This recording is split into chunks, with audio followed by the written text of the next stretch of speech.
বাজারে একটু সকাল সকাল গেলে গরুর মগজ, তিল্লি, ফ্যাপসা, কলিজা এগুলো কিন্তু পাওয়া যায়। তো যাই হোক, দেরি করে গিয়েও সাফিনের বাবা বাজার থেকে গরুর মগজ কিনে নিয়ে এসেছে ছোট ছেলের জন্য। তো আলহামদুলিল্লাহ গরুর মগজটাই রান্না করব আজকে। আর হচ্ছে ডাল, ঢেঁড়স ভাজি এগুলো রান্না করব। আসসালামু আলাইকুম, welcome back to my channel blogger Sharmin. আপনারা সবাই কেমন আছেন? আশা করছি অনেক অনেক ভালো আছেন। আমরাও আল্লাহর অশেষ রহমতে ভালো আছি।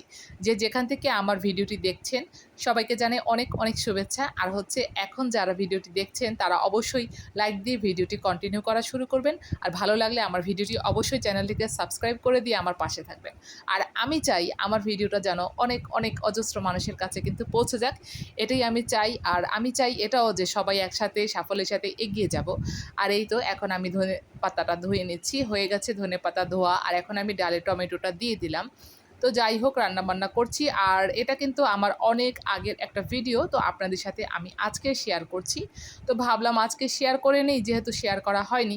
আর এখন আমি কিন্তু ঢ্যাঁড়সটা কেটে নিচ্ছি। ঢ্যাঁড়সটা কিন্তু একটু বুঝে বুঝেই কাটতে হয়, যেহেতু ঢ্যাঁড়সে কিন্তু বাড়তিও থাকে। যতই আমরা দেখে শুনে আনি না কেন, এটার মধ্যে কিন্তু একটু ঝামেলা থেকেই যায়। আর এই তো আমি এক এক করে কেটে নিচ্ছি। আর একটু বাঁকা করে কাটলে কিন্তু ঢ্যাঁড়সটা একটু পিচ্ছিলটা কম হয়। তো এটা আমি শুনেছি, তো আমি এভাবেই কাটার আর কি ট্রাই করি, জানি না কতটুকু হয়।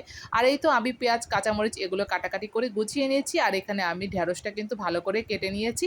ঢ্যাঁড়স কাটা কমপ্লিট। আর এখন এই যে ডালটা কিন্তু দেখছি বারবার হচ্ছে কিনা।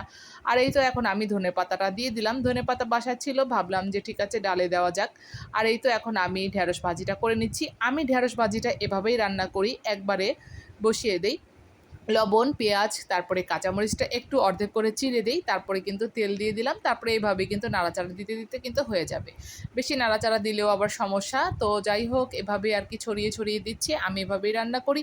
আর এই তো আমি আনতে বলেছিলাম, এখানে আছে দারুচিনি, একদমই ছিল না। তারপরে হচ্ছে এলাচ, তো এলাচও একটা এলাচও ছিল না। তো আমি খুব বিপদে পড়ে গিয়েছিলাম একদিন।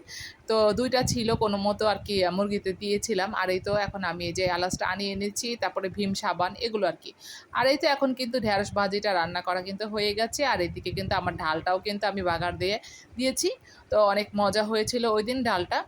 আর এই তো এখন আমি কিন্তু পেঁয়াজ, তারপরে আস্ত গরম মশলা তেল দিয়ে দিয়েছি, ভেজে নিচ্ছি। ভাজা হয়ে গেছে, সব রকম মশলাটা দিয়ে দিলাম, যা যা দিতে হয় আর কি। তো আমি যেগুলো দিই একটু বলেই দিই। মরিচের গুঁড়া, হলুদের গুঁড়া এগুলো তো কমন, এগুলো তো দিতেই হবে। এগুলো না দিলে তো আর রান্না হবে না। আর লবণ ছাড়া তো আর কোনো কিছুই চলে না, একদমই সবই বেকার হয়ে যায়। আর হচ্ছে গরম মশলার গুঁড়া দিয়েছি, আর হচ্ছে আদা রসুন বাটা, বাস এতটুকুই। আর আস্ত গরম মশলা তো দিতেই হবে, নাহলে তো গন্ধ আসবে। আর এখন আমি এই তো মগজটা দিয়ে দিলাম। তো এটা একটু সেদ্ধ সেদ্ধ হলে কিন্তু মানে এই খুন্তিটা দিয়ে কেটে কেটে নেব। আমি এভাবেই করি, আমি এভাবেই কষিয়ে রান্না করি। খুবই মজা হয়, অনেক মজা করে ছেলেরা খায়, আর আমার কাছেও মজা লাগে। আমি ছোটোবেলা থেকে আমিও মগজ পছন্দ করি, ছেলের মতোই আর কি। তো ছেলে আর কি আমার মতো হয়েছে। তো যাই হোক, এরকম আর কি রান্নাবান্না করে নিলাম। তো সব কিছু আজকে আপনাদের সাথে ভিডিওটা শেয়ার করলাম। কেমন লাগলো সবাই অবশ্যই জানাবেন। ভালো থাকবেন, সুস্থ থাকবেন। আল্লাহ হাফেজ।